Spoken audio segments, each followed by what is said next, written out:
Hello everyone, welcome to the day 3 of Microsoft Azure Bootcamp. It is the initiative of Azure Developer Community India, and we are helping you all the community folks with our lots of initiatives to learn cloud for free. And today we are having our expert speak again here with us, Dilip Paisa. He has been teaching you all the AC 900 fundamentals and the core concepts about Azure with the hands-on learning experiences. And today he's going to cover most of the solution and security features with the hands-on practices.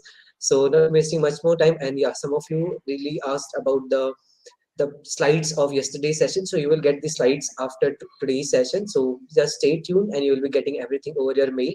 We will be getting every update through your mail. So yeah, so Dilip sir is there. Over to you, sir. Hey guys, good evening. Welcome to the session, and it's a Sunday evening. So let's make the Sunday evening fruitful and end our weekend on a high note, right? Something learning new things and so on. Yeah, with this, let's get started and let's recap a bit on yesterday's part. So, yesterday, what did we learn? So, yesterday, as I told you, in the first session, we went to the cloud concepts, right? So, what is cloud, the different types of clouds, and different types of cloud services, and so on, right? So, post that, yesterday, we had some good session on um, the portal introduction. What is Azure, at least in terms of the Microsoft offering of Azure, and what is the portal? We just had a walkthrough to portal, different types of interaction to the portal, right? So basically, it's all the API calls what's happening now. So we had to interact with the portal in one or the other way. So we saw some of the interactions, that is the PowerShell, Bash, and everything. Probably the easy interactive command. But one thing what is important is, so to communicate with the services, AZCLI is one of the must services what is required. Okay, so with this, we then came up with started with the compute services in Azure. We saw what are VMs. We created one Linux VM using all the sandbox environment. Also, we also saw something called the sandbox, where you guys can go to that particular sandbox environment and then you can just see or explore, create the services and so on. So they have n number of exercises. So for a Microsoft guy, right, anyone who's working on a Microsoft technologies, so I think this is one of the best documentations with Microsoft can provide or is providing for us at the moment. Yeah, so you can just, um, I generally tend to support Microsoft more because I have been working on Microsoft documentation. But if I see some of the other documentation, right, I need to go to various other resources, like probably Stack Overflow here, there, and or another places. But with Microsoft, you can find everything at one places, that is MS Docs. Okay, so note this in mind. So probably if you are going to work in Microsoft technologies or Microsoft future, you might need this quite often. So I generally refer this MS Docs as a bible for us.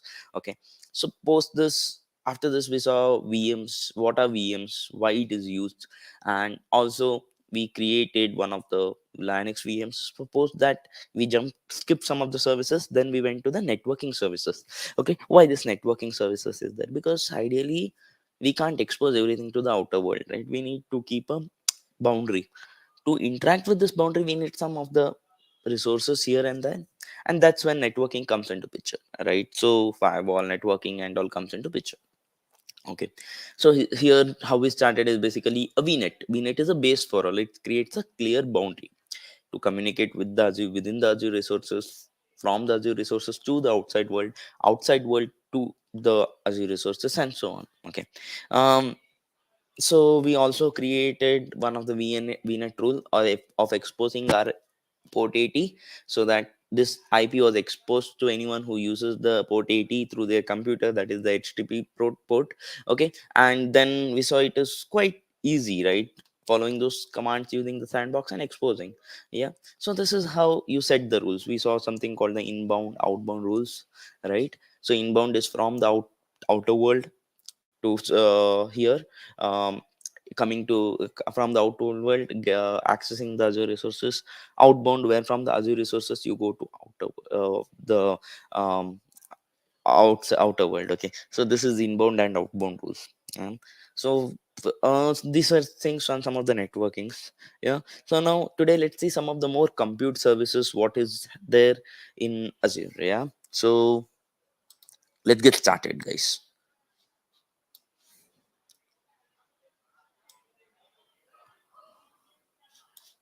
So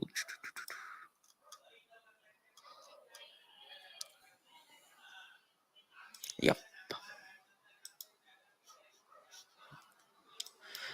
hopefully my screen is visible, right?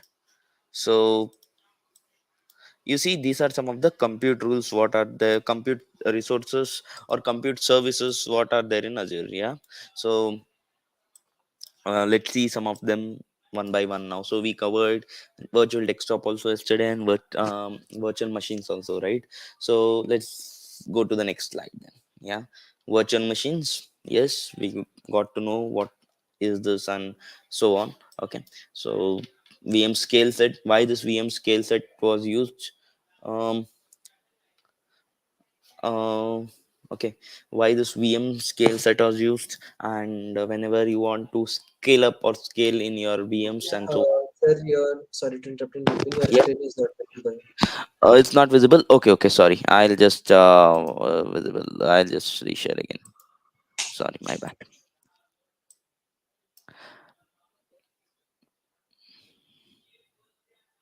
Is it visible now? Yeah, perfect. It's visible, sir. Perfect. Great, great, sorry for that. Yeah, so virtual machines we saw, and we saw the VM scale set. Why VM scale sets are used? Because at times when we want to scale the VMs where our application is hosted, we probably we can't do things manually. That's when VM scale set comes into picture. Um, Also, availability sets, we saw about the fault domain and the update domain, where updates are rolled out at one particular domain at once, and next domain is update domain is gone, will be sent to the customer to use. And fault domain is basically when fault one domain goes down, other domain will be available for customer to use. Okay. um, we also saw this exercise of creating virtual machine. Okay, and then virtual desktop. Yes, we saw this. Okay, so we'll see what are the container services. So before this, I'm just I was just expecting one more slide. Okay,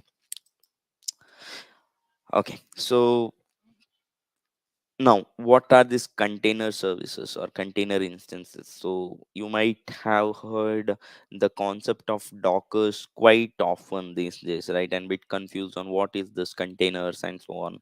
Okay, so Docker is one of the container. Why this container is used? Let me just show you with one of the easiest example what I imagined of why this Docker is used. Yeah, so yeah, so consider I have a virtual machine. Okay, I have this VM. Okay, VMA. Yeah, and I have another VM called VMB. Yeah, I have this two VMs. Okay, now or let's tell I need multiple applications to run here and here. Okay, so there are my two applications running here and here. It is running smoothly. Yeah, so it was running smoothly all these days. Now my company has decided to do sort of cost cutting. In this cost cutting, what will happen? They will tell me no longer use this VMB. Okay, fine. I'll no longer use, but this application should be put in the VMA, right? Okay, that also I'll do. Now the catch here is, let's just focus on VMA now. Yeah, I've installed all the applications over here into the VMA. Okay, okay, VMA application A and application B. So any application to run, there might be some sort of dependencies, right? So there might be sort of dependencies. Those dependencies like probably other third party applications or any such dependencies. Okay, so here what I'll do, here I'll have three dependencies called X, Y, Z. Okay, these three dependencies are required for application A to run. Okay, now what will happen is, for application B also there might be some of the dependencies to run. So here what I'll do, M N O. So these three are the dependencies for the virtual machine B. Okay, things was working fine when it was into separate VM. Now I have put this into the same VM. Now what will happen is X will tell that if M is there, I cannot function. So X cannot function when the N is there. Z cannot function when M is there. Okay, because of their processor issues and so on. Okay, so these things happen. Now both applications will not work. It's a loss for company. So neither they can go with the new VM. No, they can't do it. In this case, that's when the containers come into picture. Okay, so what they do with this container is basically in a VM they just put insert a container. Okay, in this container they put A, okay, application A, and they put all the dependencies X, Y, Z, and one more container they will add. This is application B here, M, N, O. So three one the container is just like another box. Okay, so he had put one, I had taken two box and put one application A, and in another box I put application B. Now these both I take and put it in a virtual machine.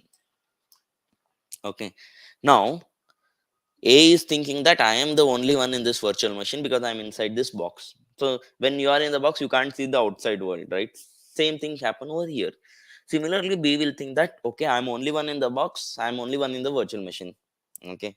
So A will think that B is not there, or X will think that probably its counterpart N is not there, and Z will think that M is not there. Okay. So both will function simultaneously.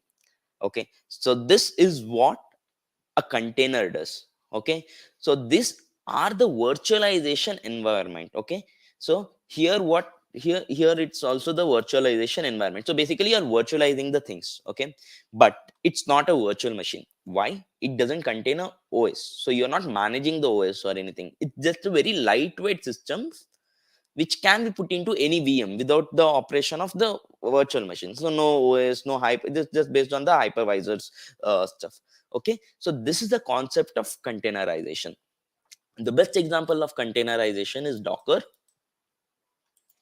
Okay, and there are other things also, but Docker is quite commonly used. Okay, so Azure also has its container service, Azure container instances, or also you can tell that Azure container registry also is there. Okay, so why this Azure container instances? So basically I containerize the application, I need to host it somewhere, right? Even though it's a lightweight, I need to host it somewhere. So this can be done by either two things. Okay, so this can be either done by the Docker registry. I am just putting a application here into a Docker registry, but the problem over here is this is public. Okay, if my application is sort of private, then probably it just becomes a headache for the developers or the functional guys to take care of it, right? What will happen, they need to take care of everything and someone else can use the application. If you want to use a private registry, then you ideally need to pay for Docker. but with azure but with Azure, what you can do is they give you a container instances to run the containers. Also they can give the container registry to save all these images files. So anything a container will take, right? So as I showed you in this diagram, a container, this is exposed as an image. So the virtual machine will think that okay, it's just an image, it's just running an image. Okay, to run this image we need container or Docker registry or Azure container instances. Next comes the Azure Kubernetes services. So Kubernetes services, why it's there? I'll just give you one more example. So I think most of you have seen the orchestras in the Hollywood movies, right? Or any of the orchestras, if you guys have seen. Though there's one, this guy just standing in front of the musicians and waving his hands like this with the stick, right? What he's doing, he's just telling you do this notes high, you know this notes low. This set of people go on a high note, this set of people go on a lower notes. So that's his job, right? Okay, same thing is done by Kubernetes. So Kubernetes, what he will do is he'll take all these Docker images, he will orchestrate the things. Okay, so whenever the pod is slow, he'll probably replicate it or scale it and manages the thing. So that's what is done by Kubernetes. Okay, it can be hosted as a separate services, but again Azure also gives us instance of Azure Kubernetes services. Okay, it's an orchestration services for the containers. These containers are the, for these containers it's the orchestration services. Okay, so I hope I am clear on Azure Kubernetes services or Azure container instances.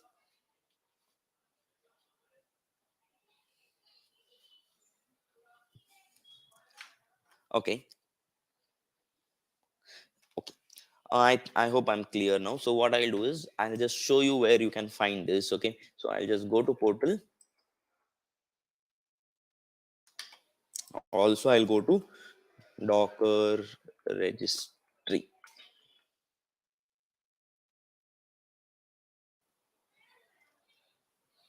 So Docker again is sort of a GitHub stuff only, but it just stores the images. You just need to pull the images into your Docker. Okay, so if you see, this is the Docker hub.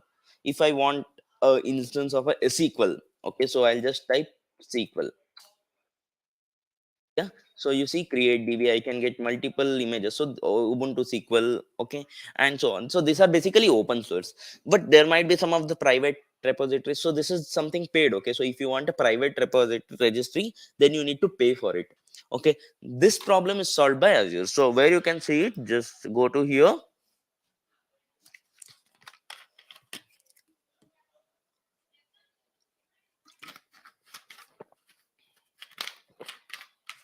Yep, I have logged in here. So this is the portal looks like. So what I'll do here, I'll just go to containers. I'll see containers if I get any. See, containers, container instances, and container registries are there. So container registries, I currently don't have any. It's just a placeholder or a repository of all your images.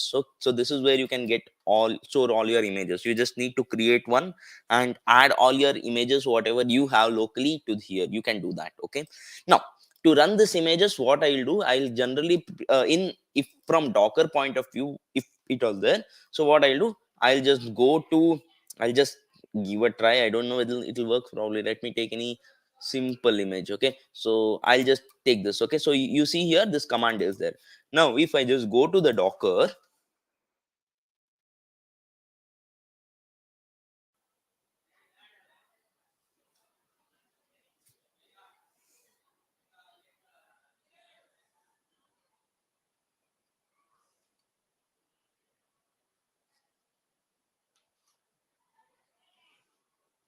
okay, so my Docker is running now. So you see, Docker is running. I am, this is the Docker desktop generally.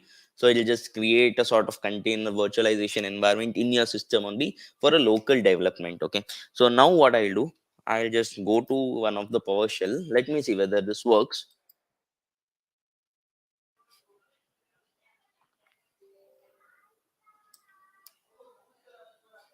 Yeah, I've opened my PowerShell. Now what I'll do is I'll just paste this command what I have over here. Okay, so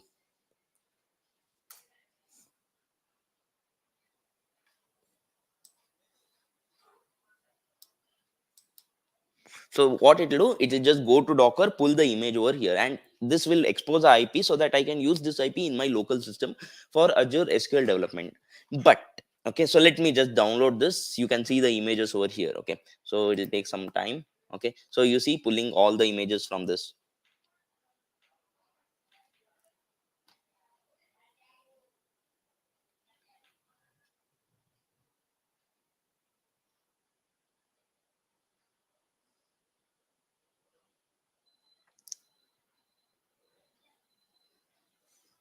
Again, okay, so this is a very vast ocean. Okay, so it's just a small step towards the shore what we are taking in. Okay, so we need to go to the mid of the ocean to know these things, concepts in details more. Okay, so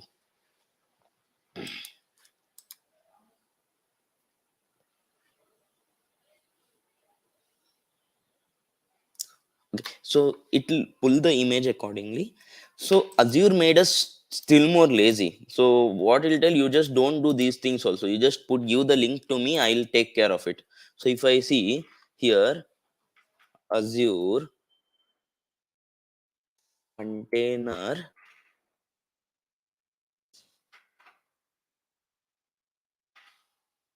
Azure container instances. Yeah, I'll create one.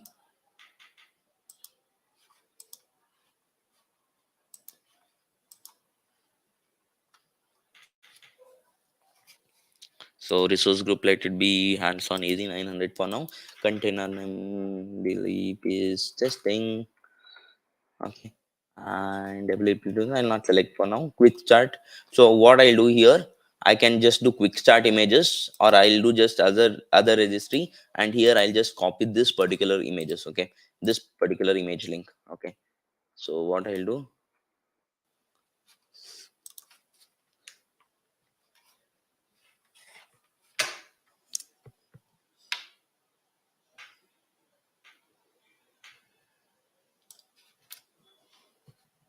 yeah. So OS type will let it be Linux. I'll okay. So next networking, I'll just review and create it. Okay, so here you see everything is created over here. So here what I need to do, I just need to go and see the, so this one image is running, I just need to go and access this image. Okay, so okay, so instead of all these things, what I can do is I'll just add it here over here. Okay, so it will just give me IP, I can access that IP. That's how simple Azure container instances work for us. Okay, so this is the concept of Azure container instances. Kubernetes is quite complex, we need multiple images, so we will not be covering that at least for this level. Yeah, so yeah, let's wait for the deployment to complete. Okay, so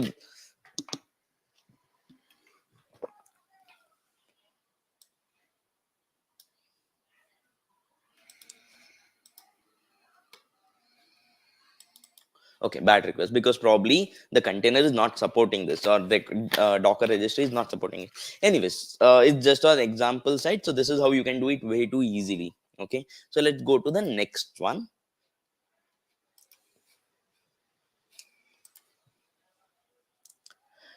Okay, so Azure functions. Okay, so this is one of the new things. Okay, so I'll just come back to this, we'll park it. I'll just cover the app services, and then we'll come back over here. Okay, so I'll tell you why I have done this. Yeah, just a normal comparison, I'll be sharing this PPT, so please have a look, and for a better comparisons and so on. Okay, now Azure app service, we saw a VM is basically infrastructure as a service. Then things were working fine when you were managing your OS and so on, but things become a problem when you want to focus more on development and less on the infrastructure side. So what Azure does, as I told you, Azure tries to make you more lazy. Yeah, so that's when Azure, what they did, they developed this service called a app service, where they tell, get only your application and their data. When I mean application, your exe files and whatever data you need, you get it.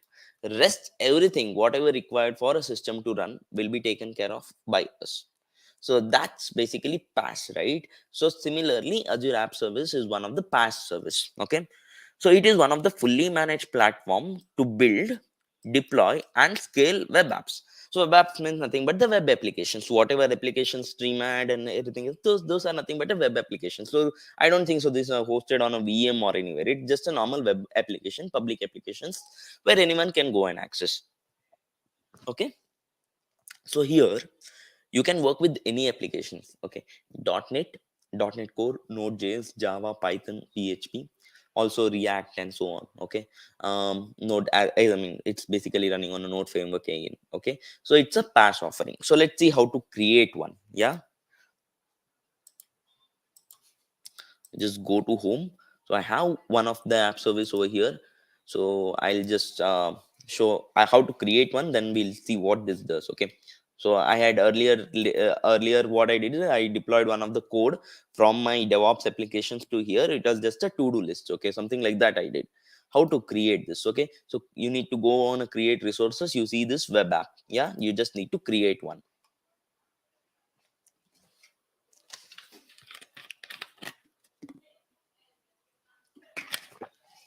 Okay, I'll just use this, and web app name is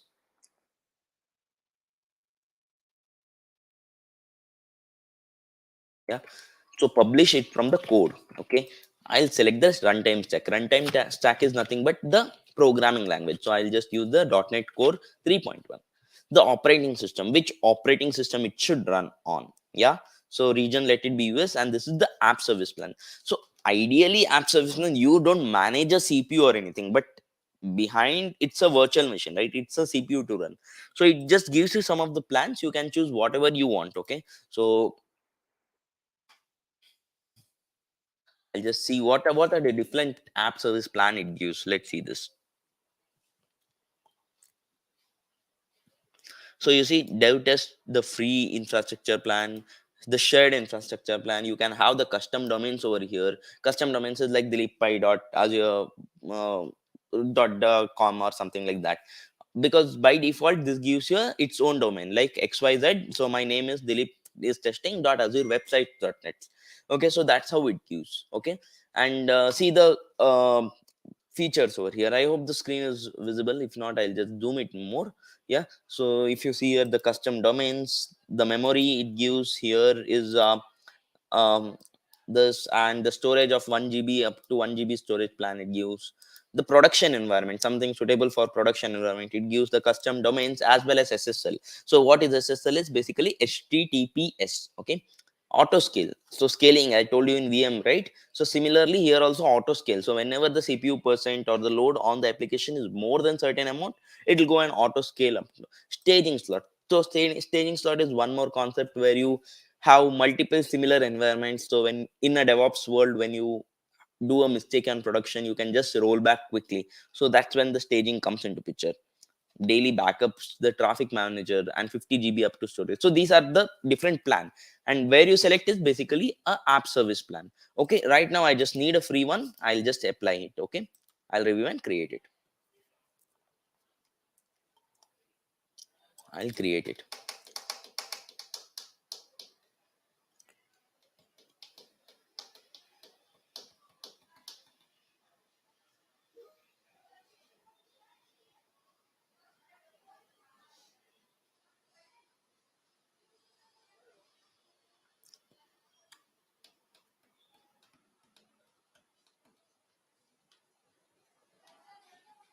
Okay, so let me just try if we can deploy some code. Okay, I'll just go to the my IDE.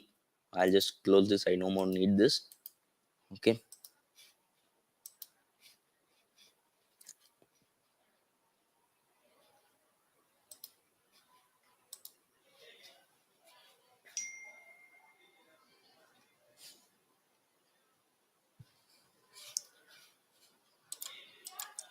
yeah, so this is deployed now. So if you see here,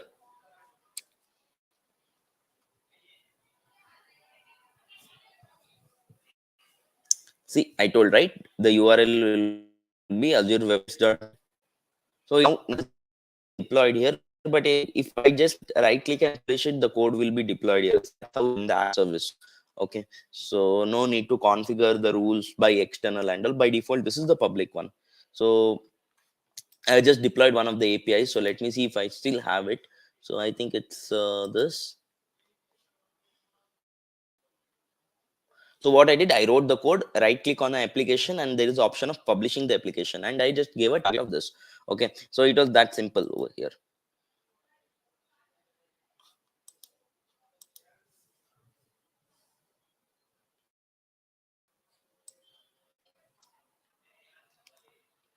See, this is sort of a website what I did, or a task applications what I did. So it has Swagger, you can see. I'll just show you. It's just loading.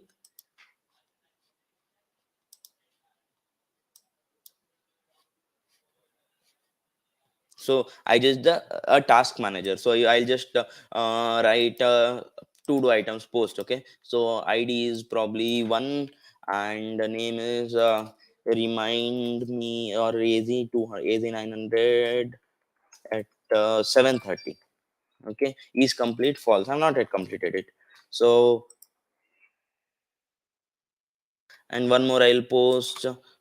Um, 2 is the 900 tomorrow at 6 o'clock. So this is just a normal program. Okay, it's nothing. I just published it. You see, this is not, I'm not executing this in local, it's just a website what I'm executing in. Okay, so this is very simple than the VM. Anyone can access it. It's also secure. So you can see the website, I'm getting the response from the server. Okay, so this is how easy the app service is. Okay, um you can just try it, go ahead and give it a try. Fine. Now next, let's see. Okay, so app service, web app, everyone is clear, right? Okay, so what we'll do, we'll just I'll come back to one more thing called functions. Okay, so functions is basically known as serverless as a service, also known as serverless as service. Okay, so why this is used is basically, so for every small task or a events. Okay, so consider I'm posting this API into the cloud, or this is a job, or consider the previous API whatever I showed, right? Task manager, consider it as a job. So probably every 7 o'clock tomorrow it will ping me, okay Dilip, take AZ 900 class. Okay, now what will happen, ideally this is a larger job and more computing power is taken. But for smaller job, probably consider my birthday is there next month or sometime then. So what I'll tell, okay, or my friend's birthday is there next month, I'll tell him, okay boss, every year you need to remind me at this date on 2 days before. Okay, so his birthday is considered on Jan 31st. Just remind me on Jan 30th that okay, his birthday is there. Now for this, if I write a job and keep it hosted, isn't it taking too much of computing power, and it's a loss, right, for me, for a very small event? To overcome this, what Azure did is basically a serverless as a service. It means that there are underlying servers, but there is a pool of server, and you are just given one particular bit of server to host your application. So when it does your work, gives you output and goes to sleep, so that no resources are consumed. Okay, so this is how the serverless as a service works. Okay, why this saves cost? Because ideally you're not using your dedicated servers, you are just using a server from the pool of services. Okay, lightweight, this is very lightweight, no much infrastructure. It's just one function, you just right click, write your code, deploy, boom. Okay, so here there are triggers. Now you will tell me, okay boss, how you will tell me that, okay, trigger the mail at this time and so on. Okay, so Azure functions has basically multiple triggers. Okay, triggers like database trigger, queue trigger, and something when hit database, trigger this functions. When something hits the queue, trigger this function. Timer trigger this function for every time. Such triggers are there. Okay, so these triggers can be used in functions. So this is how the function will get to know when to trigger, what to trigger. What to trigger is basically your code. When to trigger is basically this timer function. So this is again a serverless approach, lightweight, hence consuming the lighter cost. Okay, so this is why I wanted to tell you at the end. So this is also app service in the end, but you're again not managing the whole service also. It just a server is not in app service, server is dedicated to you, right? So as we saw, we created an app service plan, that app service plan is dedicated to you. But in case of functions, the app service plan is not dedicated to you. You're just given a piece of server from the pools. Okay, so that's how they save cost and money. Okay, they also save, you also save. Okay, so I hope I'm clear with the functions also. Yeah, any doubts you have, please ping in. Yeah, we saw this networking services, configure networking services and so on. Okay, storage. So one important chapter in cloud, basically storage. When you see storage, there might be different types of storage, like the database, the blobs. Okay, I'll tell you what is blobs in sometimes, and the file storage, the VM's disk, and so on. There might be multiple different types of storage, right?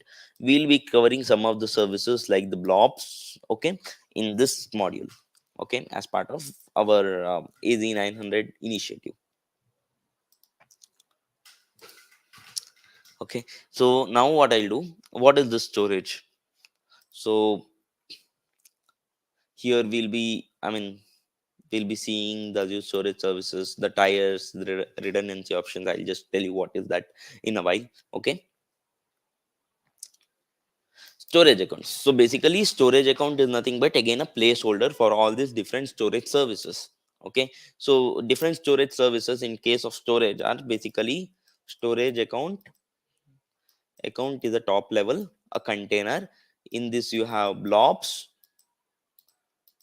queues, and files, also tables. So these are the four different types of storage services in case of storage account. Okay, we'll be just focusing more on the blob. Okay, as part of this AZ 900 syllabus. Okay, so let's see how to create a storage account now. Yeah, so just go to resource, create a resource, type storage account.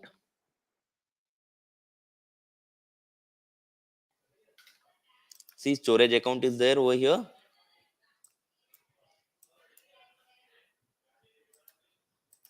I'll create one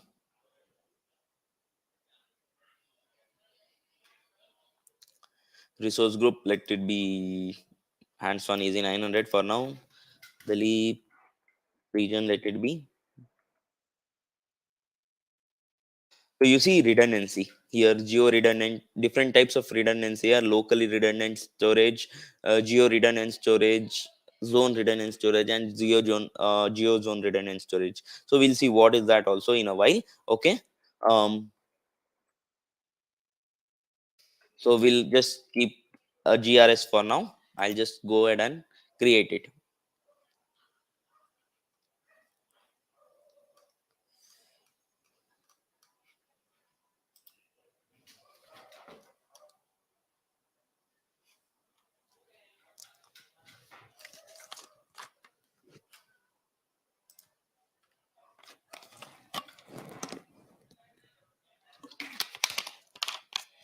Okay.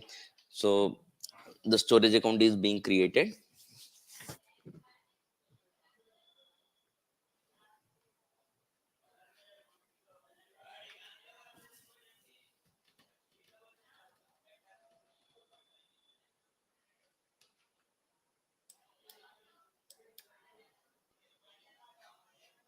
It'll just take a minute or two. Generally, this Azure resources, when you deploy, it'll take a minute or two. Okay, so I'll just go to resources. So you see containers, that is the blobs. Okay, I'll tell you what is blobs in some time. The file share to share your files and so on. Okay, the queues. Basically, this is sort of a messaging services, but it is again a part of the storage account. Okay, and the tables. Tables are nothing but stores your values in key value format.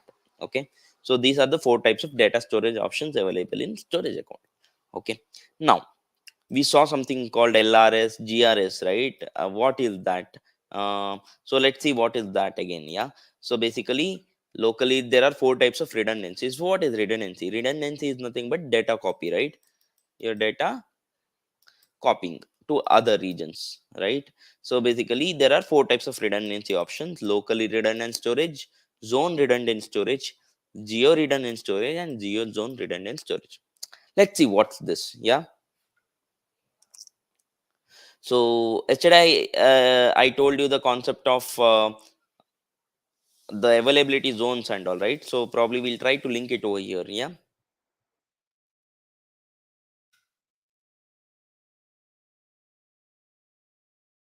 So locally redundant storage is basically one data center will be there. Okay. So consider Bangalore data center. So this is LRS.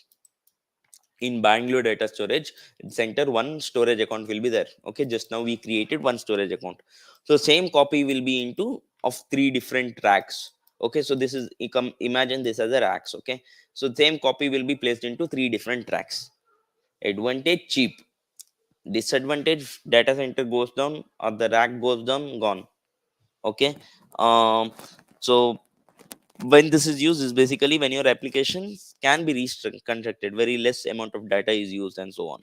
Okay, so this is LRS, that is locally redundant storage. Next is zone redundant storage. So what is zone redundant storage? So we saw the availability zones, right? Within the data center or within the region there will be multiple availability zones, right? So what we'll do, this storage account, one rack will be there, this copy is there here, copy 1, same storage account is replicated into other availability zones 2, and copy is kept copy 2, same storage account is kept again here, copy 3. Okay, so this is how the zone redundant storage works. Yeah, so it is replicated across the availability zones, but in the primary region only. So you have the primary region, secondary region in the region pairs, right? So in the region pairs, so consider South Indian region, the data center has been Bangalore, Chennai and Hyderabad. So right, 3 data centers are created, the one storage account and the copy is placed in each of the data centers. Okay, so that is zone redundant storage. Okay, so next is basically geo redundant storage, GRS. So what is geo redundant storage? So basically what happens is, here one data center, you yesterday I told the concept of region pairs, right? In region pair there is the primary region and secondary region. Okay, consider if South India region, in Bangalore data center, one storage account is there, one, it will create a storage account here, 3 copies here in the same data center, and this whole thing is replicated into secondary region.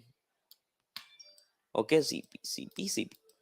So this is geo redundant storage. Now last one is geo zone redundant storage. Combination of zone redundant storage and geo redundant storage makes a geo zone redundant storage. So basically zone redundant storage, primary region, 3 data centers, copy, copy.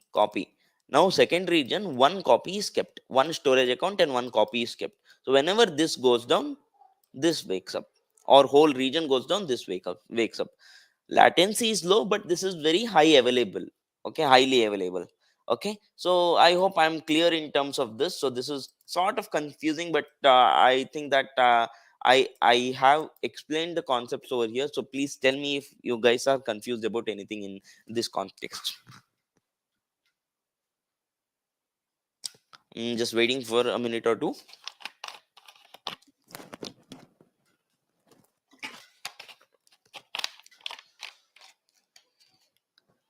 Okay, so let's move on.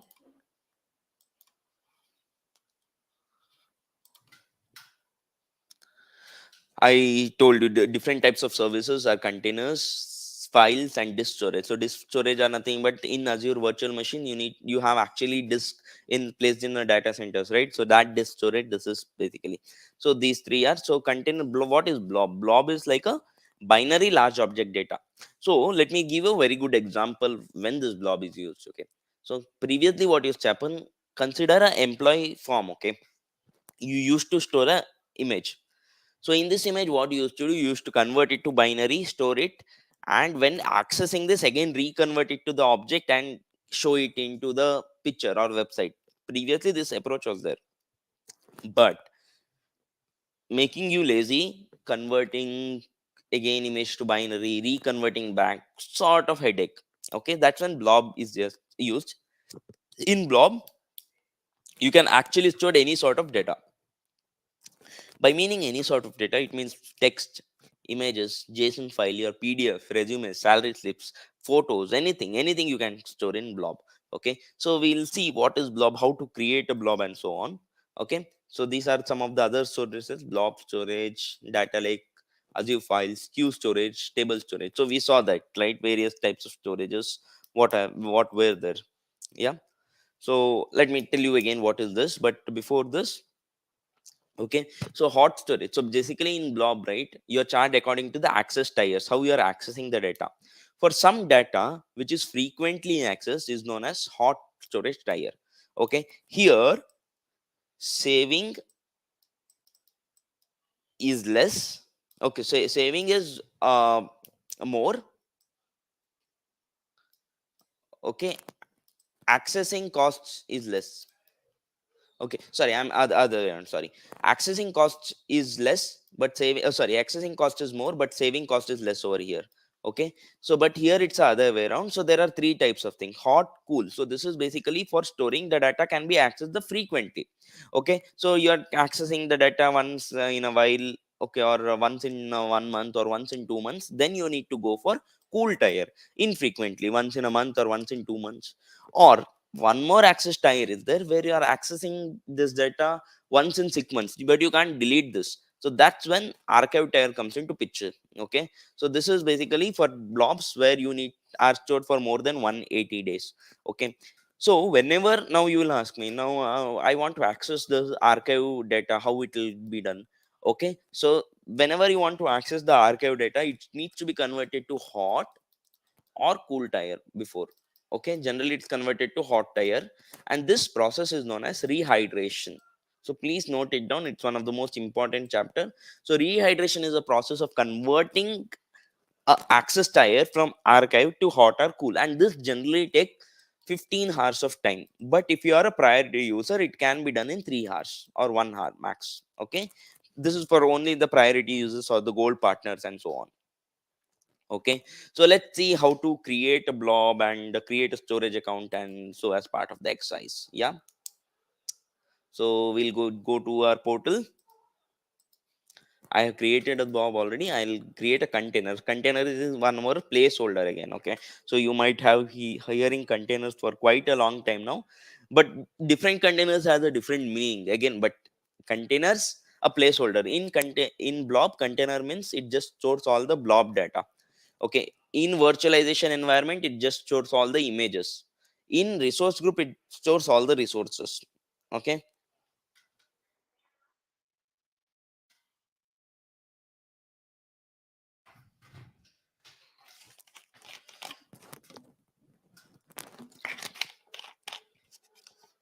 so I have created a blob. I can upload anything here. So if I just choose upload, I need to edit for one. I'll just change it to blob anonymous access so that everyone can access it for now. I'll choose to upload. What shall I upload now? Let's see. Let's just try to upload a image. Okay, so if I wanted to share you this PowerPoint, I can make use of this technology. What I'll do, I'll just select this PowerPoint today.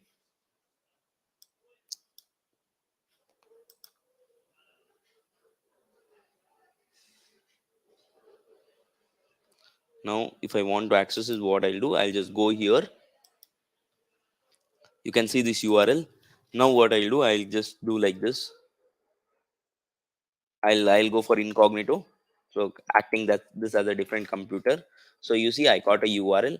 If I just enter this URL, the PowerPoint is downloaded in mine. So this is how you create a blob and upload and access a blob. Okay, so you might ask, what if it was a private level, if I want to secure it? Then there are some identity rules which we'll be seeing in coming chapters, what is identity and so on. But this is how simple the blob is and how to access it. Also one more very good example I can show of how making use of blob. So what I did, I just created one of the blob and uploaded my resume in this. Okay, so what I did, I just went here. I created a static website of the blog, so I can base host a static website also here. So if you see here, right,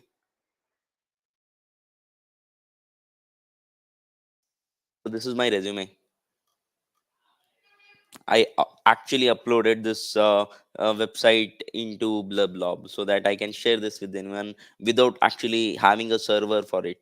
Right. So good. Right. That's how you can make good use of technologies. Okay.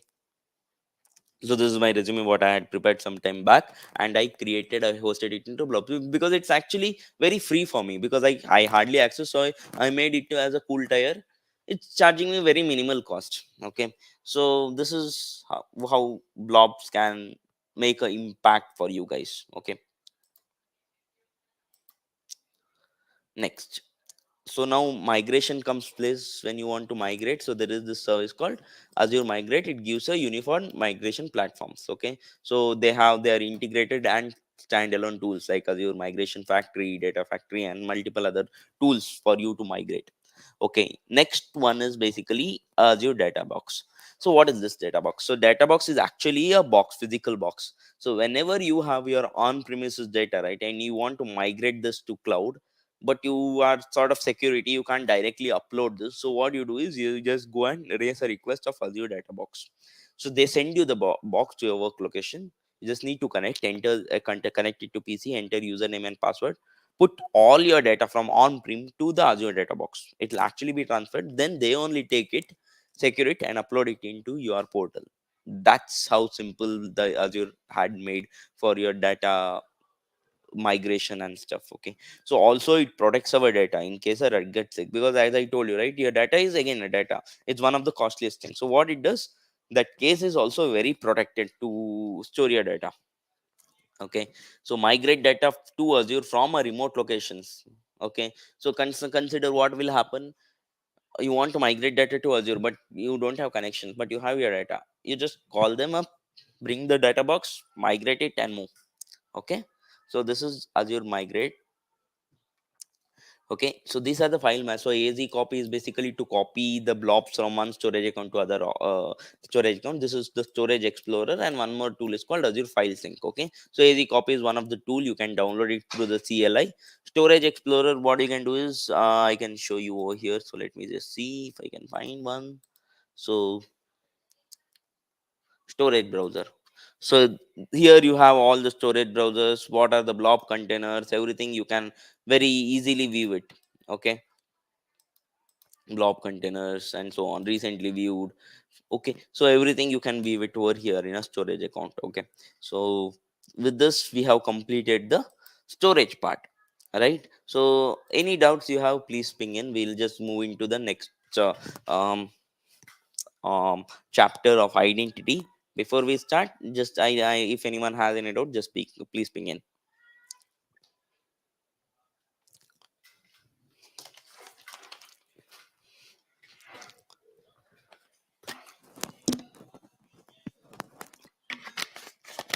I hope there are no doubts. Okay, so if you have any doubts, please ping in, or you can reach out to me on my LinkedIn or anyhow. Okay, so next thing is basically identity, access, and security, one of the most important chapters in terms of cloud. Okay, so things we are going to learn: AD, authentications, conditional access, role based access, and so on.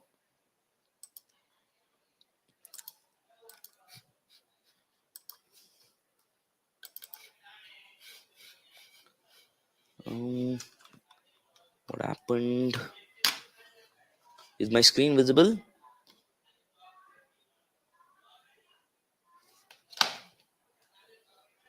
Yes, sir, it's visible.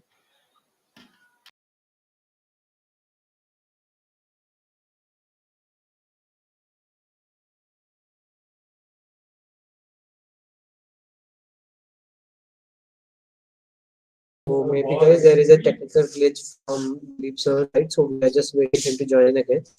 So till then, if anyone has any doubt or any query, please let me know in the comment section.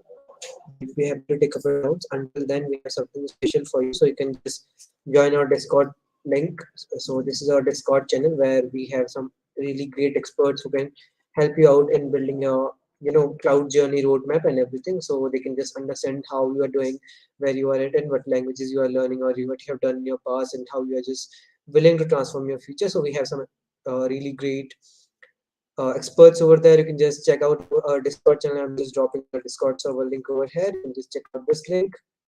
Yeah, so it's in the comment section. You can just click on this link, join the Discord server, right? And also regarding the Azure certification. So for this, you'll be getting a certificate. Yes, for sure, you'll be getting a certificate, and that will be from Azure Developer Community side. In order to achieve the Microsoft Azure certification, uh, in order to uh, just a second. So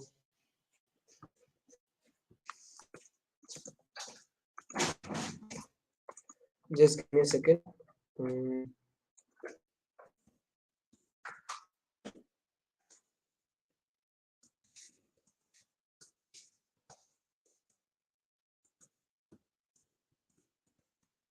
yeah, so I was talking about the certification. So if you want Microsoft Azure certifications, all you need to do is just go to the certification uh, So you need to join the Discord server link. So this is the Discord server link. So after joining the Discord server, you need to go to hashtag AZ certification in that server. There is a channel that is hashtag AZ certification. There you need to fill some of your details. You will see the step-by-step process over there. You need to fill some details over there, and you can just grab your free certification exam voucher. So this is how you can just simply get your free exam voucher. And next, for participate for, then you can just simply schedule your exam certification.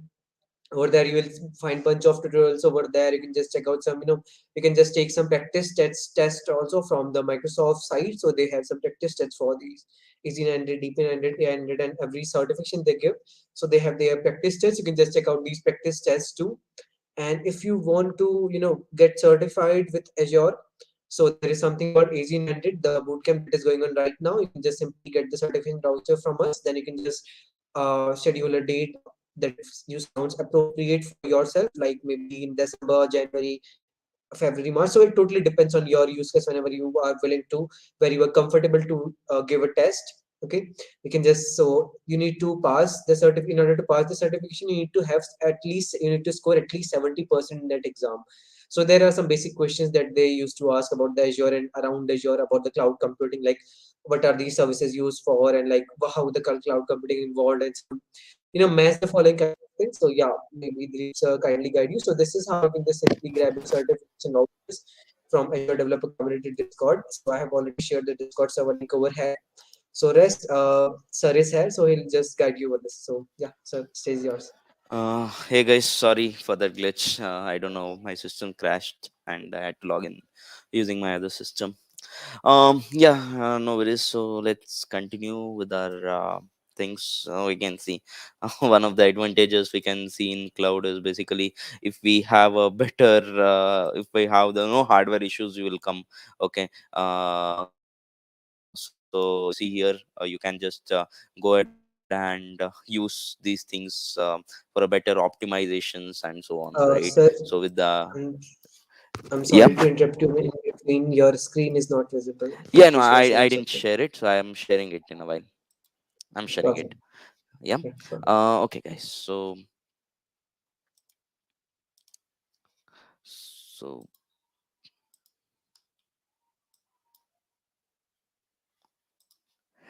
um, yep.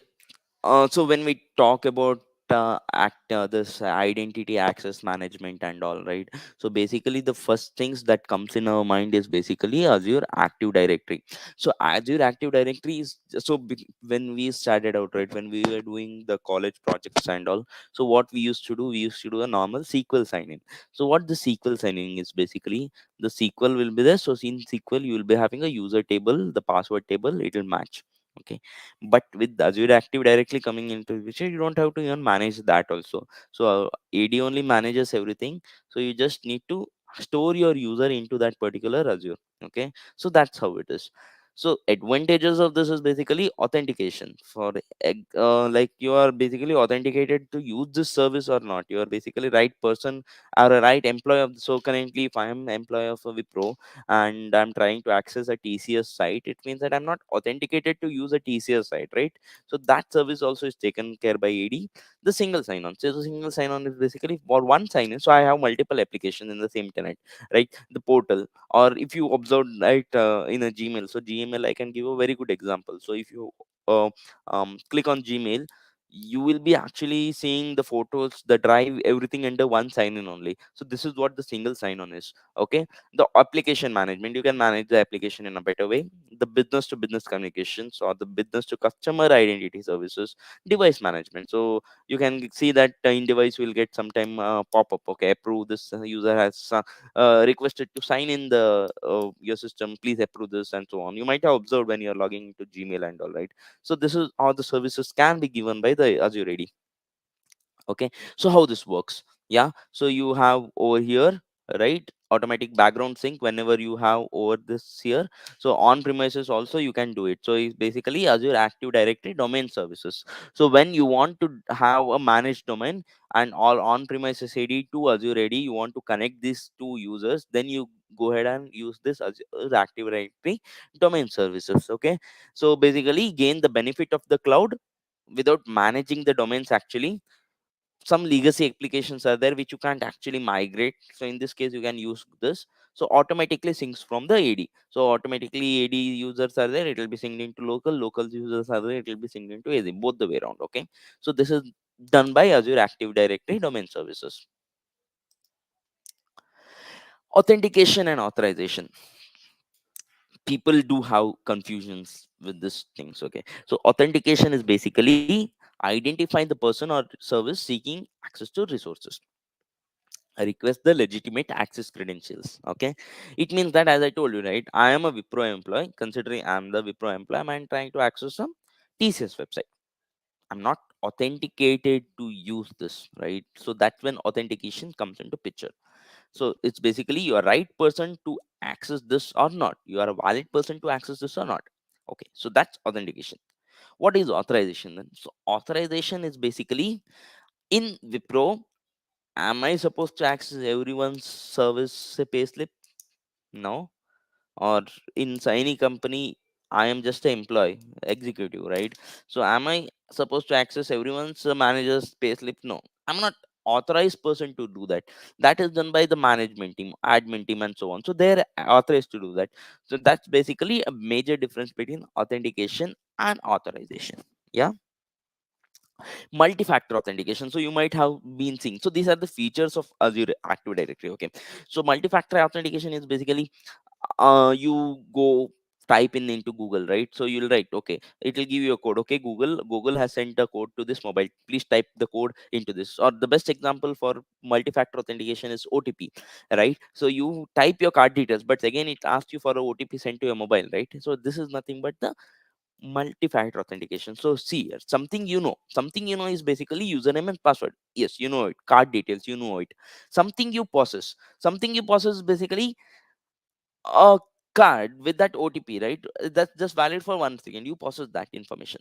Give something you are, a transaction, to access to this. So this is the multi-factor authentication. B2B collaboration. So you can see you can just cooperate with collaborate with Azure AD, with by using Facebook, Google, and any other services. Also, you can do it. So it's B2B collaboration, where some business want to collaborate with Azure AD, then they can go ahead and use this. Okay. B2C collaboration. So most probably these days, most of the companies go ahead with B2B collaboration in case of Microsoft, because if you are doing internship in quite some time now, you can see that all the domain name, right? First you will get the Microsoft screen only to log in. Okay, so B2C the communications, it means that from a customer, I'll define some access policy. Yeah, so this is B2C. Okay, now next, conditional access. So what is this conditional access? So conditional access is basically, I can't ideally give access to everyone and anyone. Yeah, so I need to sort of have a conditions. So condition directory is basically bringing things together. So what are the conditions I can set?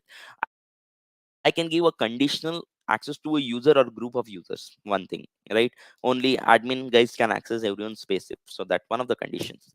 Only guys from the Europe region can access this particular resource. That is one more condition, the IP location. Only guys from, yeah, Apple or BlackBerry can access these resources. That is the device conditional access.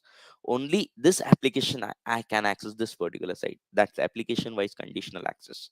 Risk detection, if multiple pings are there and so on, so then that's a conditional access failed, right?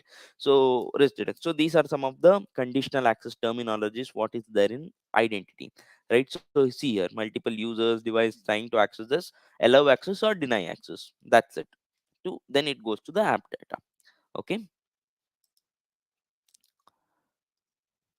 role based access control. So as I told, right, role based access control is one of the very good access management or access policies, where I can give the access only for certain users, certain apps, or certain users groups, okay, to access that particular resource. So this is specific to Azure resource only, not with specific to application. So one Azure resource, then I'm just giving, I want to give access to one particular person only, or one particular group of users only. So then it becomes Azure role based access control. Okay, so this is one of the very good features given by Azure. So how to do that? I'll just go to portal. Let me see, I can um, so I'll just go here. Okay, so you can see here access control. So that's how I can give a role based access here.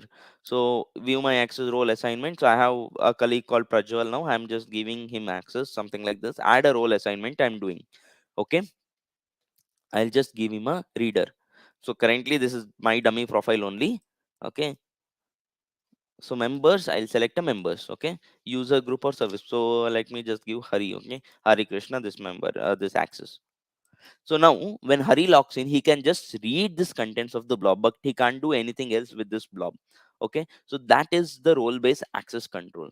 So hope you got this concept of role based access control, right? So basically you can do multiple other operations, but this is one of the ways of role based access control. What he can do and what he needs to do, only you give that sort of permissions. Okay, zero trust. So zero trust is like you can have a central policies. Okay, so you define a policies and you just go ahead with that policy only. Okay, so I can just how I can tell you in a more better way. So basically it's for a better security in the cloud security approach. Basically here what you do, in a classic approach, everything you put behind a jail, saying that it's a secure network. Okay, but here what you do, you access the policies. So one central policies you can keep. Okay, this can be accessed only with this can be accessed only with this can be accessed with only certain policies. So that's how you give policies according to the resources. So that's known as zero trust. Okay, um so basically it's sort of a strategic cyber security approach. Okay, it's more of a cyber security concept where the organization gives a policies level, they mention the policies, and that's how the trusts are established. And why this here is basically Azure also provides this sort of policies. Okay, next,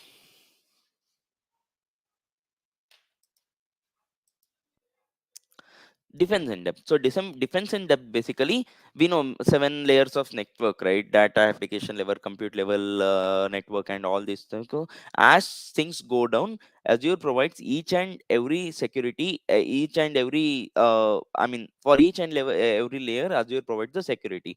Okay, so that's how the Azure also gives you a better security and access,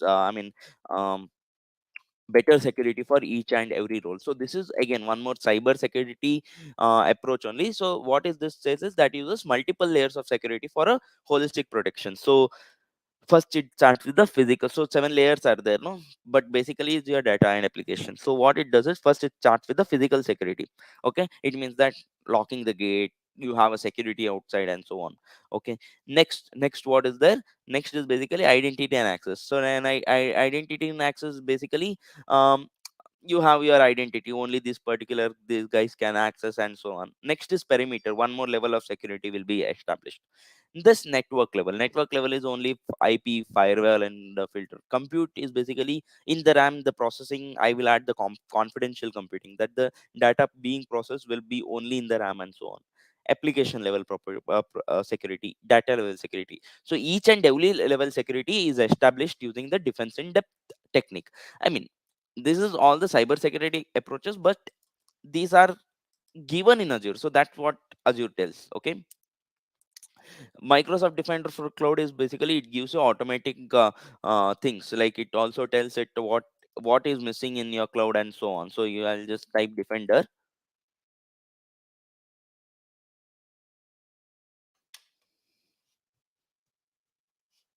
If I just go here, it will just give me an overview of what I'm missing. So secure score is 0% for now. Overdue recommendation, nothing. No compliance assignment and nothing. So this is like a suggestion box sort of, because I just, if I just do this, I can upgrade it accordingly for trial, and it will give me a suggestions like, okay, this is missing, this is not missing, you're doing this wrong, please do this right, and so on.